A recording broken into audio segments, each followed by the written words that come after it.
POV. You thought the hotel staff actually cared. You think that 5-star hotel treats you like royalty because they genuinely love you. They don't. You're paying for a math equation. Level 1. The $30 motel.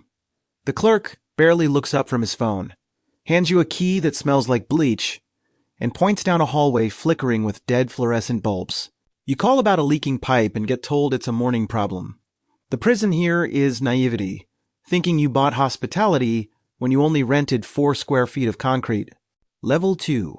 The $100 business hotel. The front desk smiles a corporate, rehearsed smile and asks how your drive was. The room is clean, uniform, and completely soulless. You feel like a customer, but to the ledger, you're just a recurring data point, keeping the franchise afloat. Level 3. The $400 boutique room. The lighting is warm, the sheets have weight, and the staff calls you by name. You start feeling special, forgetting that every pleasant gesture, curated minibar item, and polite nod is meticulously factored into the room rate.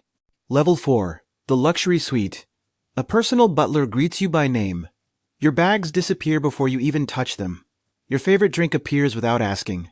Problems get solved before they become problems. Requests are handled before you make them. And slowly, it starts to feel like the world works differently for you. Nobody notices the real trap. It isn't the price tag or the corporate greed.